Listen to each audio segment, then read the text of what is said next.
आपण पाहत आहे साम टीव्ही न्यूज। सुरुवातीला एक महत्त्वाची बातमी आपण पाहणार आहोत। जरांगे पाटील यांच्या आमरण उपोषणाचा आजचा 6वा दिवस आहे। जरांगे पाटील आपल्या भूमिकेवर ठाम आहेत। आज सरकारचं शिष्टमंडळ येईल अशी चर्चा सध्या सुरू झाली आहे। आज उपोषणाच्या 6व्या दिवशी सरकार काय भूमिका घेतं हे पाहणं अतिशय महत्त्वाचं ठरणार आहे। या संदर्भात अधिक माहिती घेऊयात आमचे प्रतिनिधी लक्ष्मण साळुंखे यांच्याकडून। लक्ष्मण, काय अधिकची माहिती? आजचा 6वा दिवस आहे उपोषणाचा, प्रकृती त्यांची खालावलेली आहे।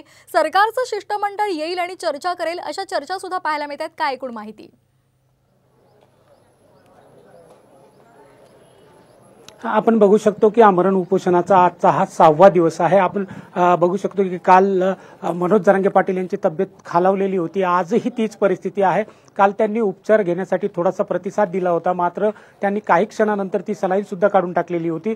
दीपक केसरकर यांनी जे सरकारचं शिष्टमंडळ येणार असल्याचं वक्तव्य केलं होतं, त्यानंतर आता आज आंतरवालीत सरकारचं शिष्टमंडळ येईल आणि जरांगे पाटील यांच्याशी चर्चा करेल, त्यांची मनधरणी करण्याचा प्रयत्न करेल। मात्र मनोज जरांगे पाटील हे आपल्या अंमलबजावणीच्या भूमिकेवर ठाम आहे। सरकारने जो मुंबईत मराठा समाजाला जे आश्वासन दिले होते ते आश्वासन पूर्ण करावे आणि 19 तारखेला जे अधिवेशनाची सरकारने घोषणा केलेली होती ते अधिवेशन घ्यावं, या भूमिकेवर मनोज जरांगे पाटील अद्यापही ठाम आहे। सरकारचं शिष्टमंडळ येईल अशी चर्चा आहे, मात्र अद्यापपर्यंत अधिकृत अशी कुठलीही माहिती प्रशासनाकडून देण्यात आलेली नाही। मात्र शिष्टमंडळ आज येईल अशी शक्यताही वर्तवली जात आहे। श्वेता, अगदी त्यामुळे काल मनोज जरांगे पाटलांनी या संदर्भात बोलताना काय इशारा दिला होता ते सुद्धा आपण पाहणार आहोत।